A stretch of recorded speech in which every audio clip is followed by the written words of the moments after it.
সন্তানদের দেখে রেখো স্ত্রীকে ফোন করে গ্রেপ্তার পাক চর সহযোগী রিষ্টার সন্ধ্যা বাজার থেকে জাফর শামস ওরফে সানিকে গ্রেপ্তার করে বেঙ্গল এসটিএফ এর এটিএস সেল। রিষ্টায় গান্ধী সড়কে ভাড়া বাড়িতে থাকতেন সানি ও তার পরিবার।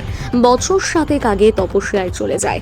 আইএসআই এজেন্ট রানা রৌফকে বন্ধু পরিচয় দিয়ে শালকিয়ার কারখানায় কাজ পাইয়ে দিয়েছিল সানি, আর তার ভারতীয় পরিচয়পত্র তৈরিতে সাহায্য করেছিল বলে খবর। রানা রৌফ গ্রেপ্তার পর তপস্যা থেকে আরও দুজনকে গ্রেপ্তার করে এসটিএফ। বিপদ শিওরে বুঝে পুরনো জায়গায় রিষ্টা আসে সানি। সন্ধ্যাবাজার চাবিওয়ালা ভিকির থেকে মোবাইল নিয়ে বাড়িতে স্ত্রীকে ফোন করে সন্তানদের দেখে রাখতে বলে। চাবিওয়ালা শেখ সহবার ভিকি বলেন, রাত 11টার পর সানি আসে, জল খায়, তারপর আবার মোবাইল চেয়ে বাড়িতে ফোন করে। পাক যোগে সানি গ্রেপ্তার হওয়ার খবরে হতবাক এক সময়ের প্রতিবেশী ওয়াসি আহমেদ।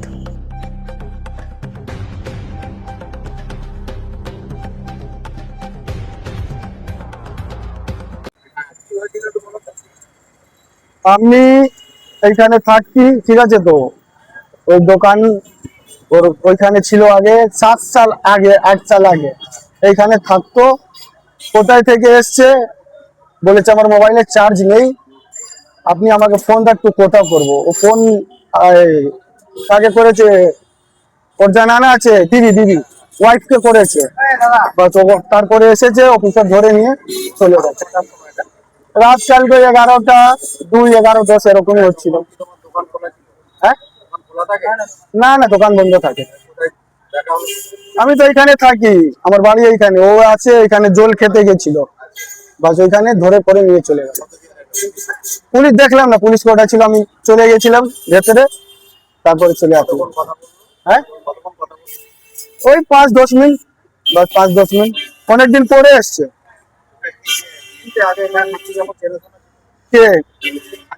না না, ওর সঙ্গে চিনা না, এমনি বন্ধু আছে, অনেক বন্ধু আছে, ওর সঙ্গে কি চিনা থাকবে। ও পার্স বিক্রি করতাম আগে, অনেকদিন আগে লিঙ্ক ছিল। কোথায় থেকে এসছে জানি না, আমি কি করেছে, আমার নিজেই মাথা খারাপ হচ্ছে সত্যি।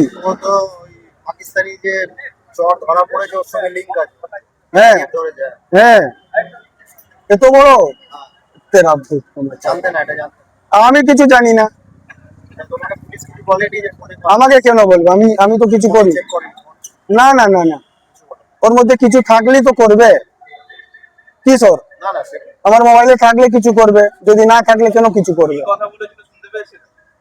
ও বলেছে বাচ্চাকে ভালো করে রাখবে, আমার বিবিকে ভালো করে রাখবে। ছোট বাচ্চা আছে তোর, ও বলছে আমার বাচ্চাকে ভালো করে রাখবি, বাস এটাই কথা হয়েছে, আর কিছু। ওর বিবি বলছি তো। হ্যাঁ, বিবি। কথা বলতে না, কথা বলে মোবাইল দিল আমাকে, জল খেতে গেছে, বাস পুলিশ ধরে নিয়ে চলে গেছে। হ্যাঁ হ্যাঁ, দেখ না, ওখানে কাবা কাস্টমার ওকে ছোড়ো না। আমার নাম বিক্কি। ভালো নাম আছে সোহরাব, শেখ সোহরাব। নিয়ে দিয়েছে এরকম একটা অভিযোগ। প্লাস হচ্ছে ওই যে রৌফ রানা যে ধরা পড়েছে পাকিস্তানের চর, কদিন আগে শুনেছেন তো, তার সঙ্গে এর যোগ আছে। তো কি বলবেন, মানে আপনাদের একদম সামনেই থাকতো প্রতিবেশী সানি। 6-7 বছর আগেই মতন থাকতো, কিন্তু ভালোই ছিল ছেলেটা, কোনো এই নেই। দিদি কাজ করতো, 2 ভাই, বোনরাও কলকাতাতে বিয়ে হয়েছে। তারপর এখান থেকে যখন বাড়িওয়ালা ওদের সরিয়ে দিল, বিল্ডিং বানালো, ওরা কলকাতা শিফট হয়ে গেছে। মানে কোথায় চলে গেল? কলকাতায়, সেটা ওই কুচবিহার দিকে মনে আমরা শুনেছিলাম। এবার ও কি কোনো দেখেছেন আচরণ কিরকম ছিল? বা এইখানে তো খুবই ভালো, সেটাই তো আমরা শুনে অবাক, একদম ভালো ছিল, মেলামেশা সবার সাথে একদম। কে থাকতো এখানে? মা, বাবা, বোন সবাই থাকতো। কি করতো এখানে যখন থাকতো কাজ? এখানে ওর বাবা তো মিলে চাকরি করতো, দুটো মিলে চাকরি করতো। আর ও ছেলে তো এখানে, আমরা যখন দেখতাম তখন পড়াশোনা করতো।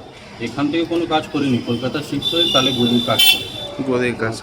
এখানে গদি কাজ করতো না, কলকাতা শিফট হয়ে করে। কীরকম বয়স হবে ওর, মানে এখানে যখন থাকতো? এখানে যখন ছিল মোটামুটি ওর 14-15 বছর। আর এই যে এসটিএফ ওকে ধরলো কালকে, এখান থেকেই ধরেছে সন্ধ্যাবাজারে, এখান থেকে। আমরা তো খবরই পাই না। কী বলবেন, মানে এই যে এইসব ছেলেরা এখন এই সমস্ত চক্রে বেরিয়ে পড়ছে, সব এডুকেশনের কমই, আর কি বলবো, শিক্ষা না দিলে এটাই হয়, আর কিছু না। নাকি কোনো লোভে পড়ে এসব করছে, টাকার লোভ বা। কিন্তু তো ভালোই কামাচ্ছে, শুনছিলাম গদি কাজ করছে, খুব তো ভালোই কাজ করছিল। তপসিয়া থেকে তো আরো কয়েকজন ধরা পড়েছে এই ঘটনা। সেটা তো আমরা জানি না। আপনাদের এই এলাকা কতটা সুরক্ষিত, মানে এখানে বাইরের লোকজন আসে? না, এই এলাকাটা আমাদের তো খুবই ভালো, শান্তিপূর্ণ। এখানে কিছু কখনো আজ পর্যন্ত হয় না। বাইরের লোক কেউ ভাড়া থাকতে আসে এখানে? না, এখানে মোটামুটি সব আমাদের সব নিজের, আর সবার মোটামুটি সব নিজেদেরই বাড়ি। এখানে ভাড়া বেশি নেই। পুলিশ টুলিশ আসে মানে খোঁজ খবর নিতে? হ্যাঁ, এমনি তো পুলিশরা রাউন্ডিং করে। আর সব সিসি ক্যামেরা রয়েছে দেখছি সব বাড়িতে? হ্যাঁ, সবাই ঠিক। এমনি কোনো অসুবিধা তো নেই? এই ছেলেটি যে এরকম হয়ে যাবে ভাবতে পারেননি? না, আমি তো শুনে সেটাই অবাক হয়ে গেলাম আর কি। এমনি কেমন ছেলে ছিল আপনাদের? খুবই ভালো, বললাম তো। ঠিক আছে। আপনার নামটা বলুন। ওয়াসি আহমদ।